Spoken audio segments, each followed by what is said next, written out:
Dear Diary, this week I got my fistula.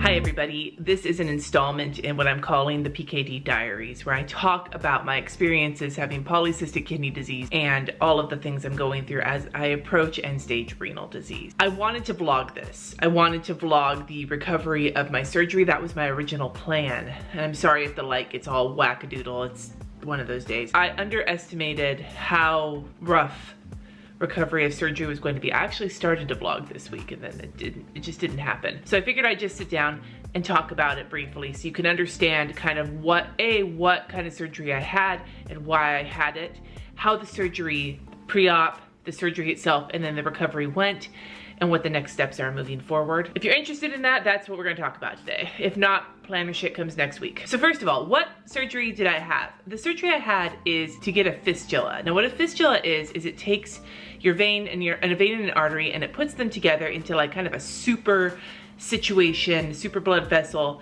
Because when you get hemodialysis, which is the dialysis that I will be getting eventually, it takes your blood out of your body, cleans it in a machine, puts it back into your body because your kidneys can't do it for you. It takes all of the blood out of your body over the course of the treatment several times. That's a lot of blood moving in and out of your body in a couple of hours. Your regular veins would collapse if you were doing that 3 times a week for years. To make an access, they make a super strong blood vessel that can handle the flow in and out, so that you can do the dialysis with less wear and tear on the rest of your veins. Because they're joined together, the blood from those veins no longer goes to the end of my arm and back, it just circles and goes back up. There is no port, there is no catheter, it is just, it looks like a lump. I mean, I know from seeing my sister's, I haven't actually seen mine yet because it still has stitches and other things on it. It's not healed yet. Some people have asked me, people who are familiar with dialysis have asked me why I am not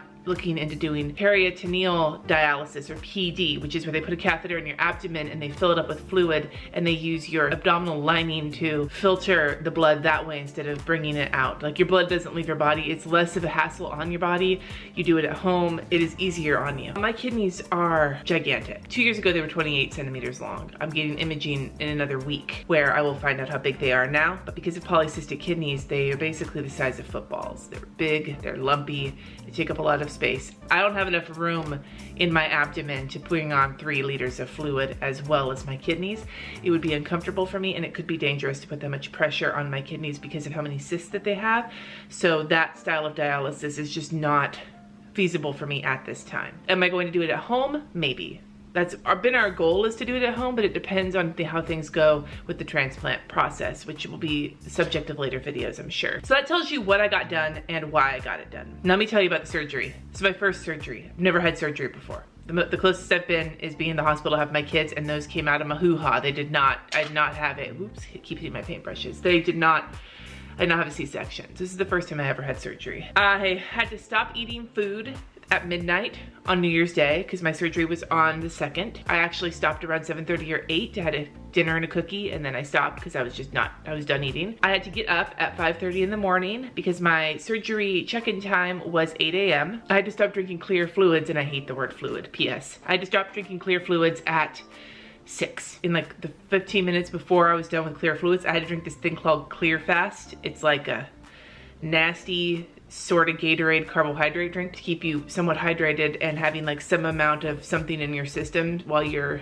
under the surgery. God, it was nasty. It tasted like if grape Gatorade had gone bad in the trunk of a car and got kind of thick. No. I had to pound that in 15 minutes, and that was awful. So I went in for the surgery. I was in pre-op for about 3 hours. I had to get an IV put in. I had to talk to the anesthesiologist. I had to talk to the surgeon. I had to talk to the nurses.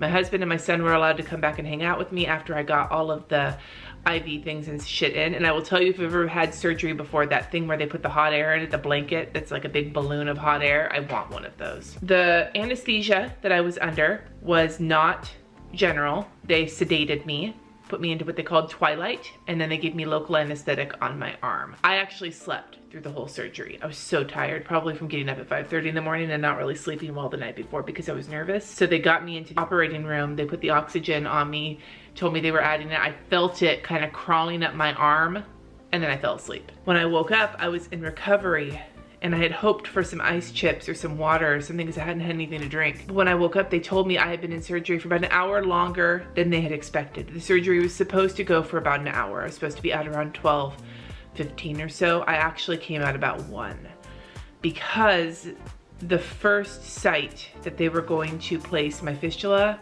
didn't work. So originally they had intended to put it here on my wrist, and you can see a little bit of the strips there. I'll show you at the very, very end of this, so if that kind of thing makes you squeamish, you don't have to watch that.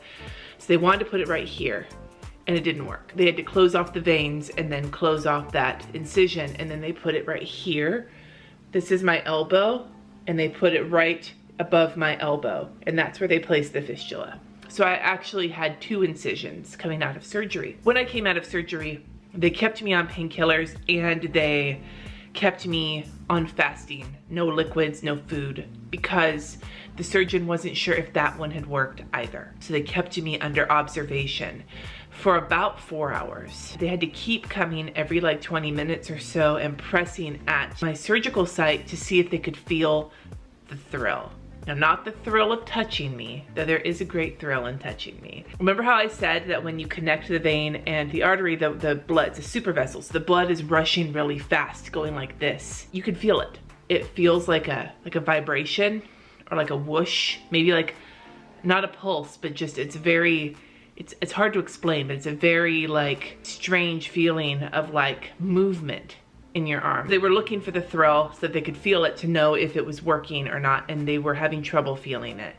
And every time they pushed on it, it was like the worst pain because they were pushing on the freshly operated area, and they were pushing on my wrist too to see how that was feeling. And there was a point where I was like sobbing with like snot and like and all of that. And so first they tried giving me fentanyl, which works really fast, but it wears off really fast. And that would help with the pain right after they touched it, but it wouldn't last for very long. And so then they gave me a couple runs of Dilaudid, which it worked. It kind of sent me up into the sky a little bit. But I was laying there, and it was really kind of demoralizing to be laying there in the recovery area, monitored closely by nurses and my surgeon and the anesthesiologist, getting more painkiller and getting manhandled to see if it's working, while I could hear in the areas next to me other people coming out of their surgery and getting to have water and have some jello and talk about leaving and spend their time in their recovery. I was supposed to be in recovery for an hour and a half total, is what they told me originally.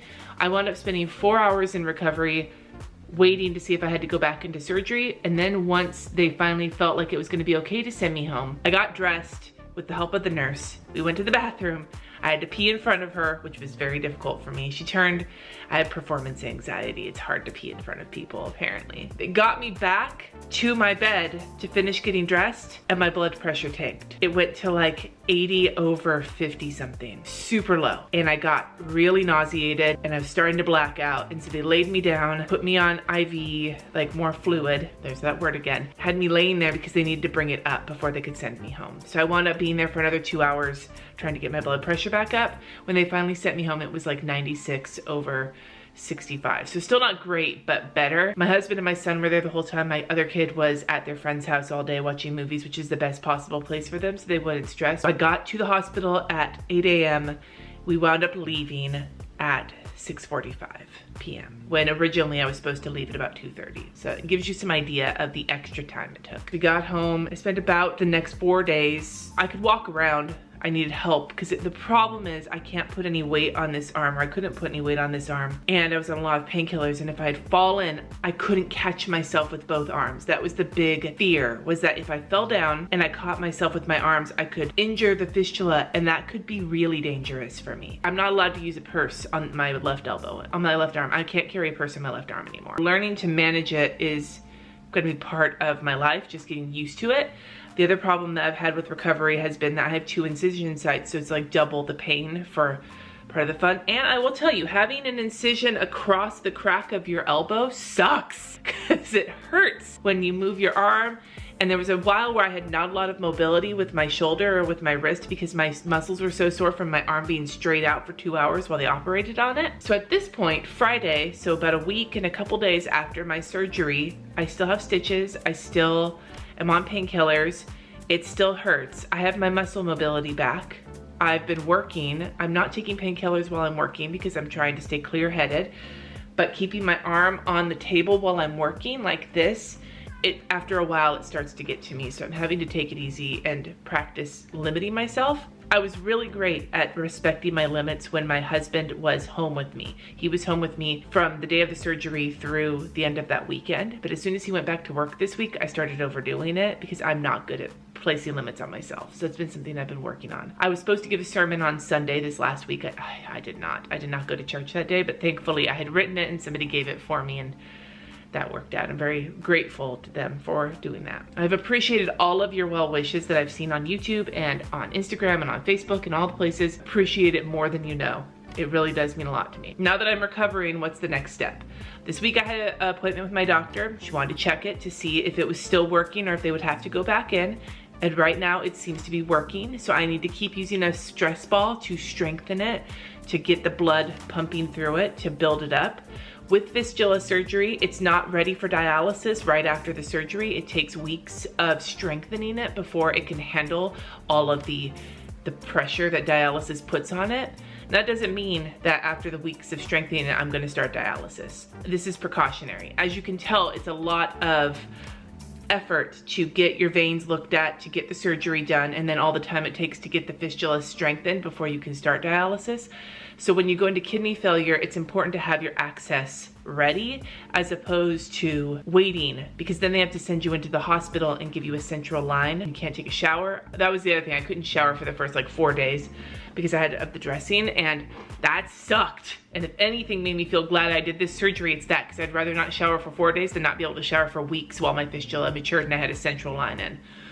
Awful. If you ever are in a position where you're going to be going into kidney failure, heed this warning. Get your dialysis access surgery done ahead of time, because there can be complications and there can be it takes time for it to be ready, and you do not want to be caught needing dialysis without having prepared for it. Now that happens, sometimes it happens out of nowhere and you can't help yourself, but if you know it's coming, take care of it in advance. That's what I'm doing. Thankfully, the doctor is happy with it. I meet with her in another month for another follow-up appointment, but for now I'm just gonna keep working on strengthening it. The other next steps that are coming, next week I have an appointment at the hospital to get a CT scan of my abdomen to measure my kidneys and to send some information to the transplant center. So that's the other thing that's happening with my kidney health this month. It just seems like a lot of shit going on. Because it is. I know it's a lot of information and a lot to talk about, but I just figured I needed to kind of report on it to let you know what the surgery was like. It fucking hurts.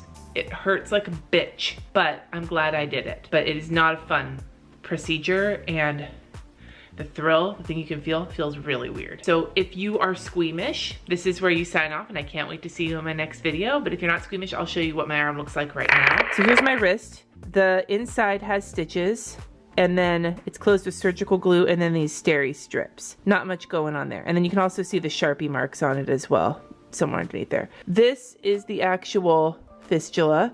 Same deal, surgical glue, stitches on the inside, and then the steri strips. She said they're gonna start getting curly and looking gross. Don't peel them off though, just let them fall off on their own, and it's getting kinda hard to not pick at them like a scab. I don't know how well you can see the swelling, maybe a little bit. Right next to the steri strips, there's a lot of swelling there, and that's part of what causes the pain. And where I'm touching right here is where I feel the thrill. Now that I look all awesome with my shirt like this, I will just tell you now that I appreciate all of you. So thank you for sticking around. I hope that this was enlightening as to what this surgery entailed and what you might be able to expect, possibly if you have it yourself. If you have any questions about PKD, about fistulas in general, about anything having to do with this, please let me know in the comments and I will answer them as best as I can the next time I do one of these videos. Thank you so much for watching. Subscribe if you haven't already, and I will see you next time.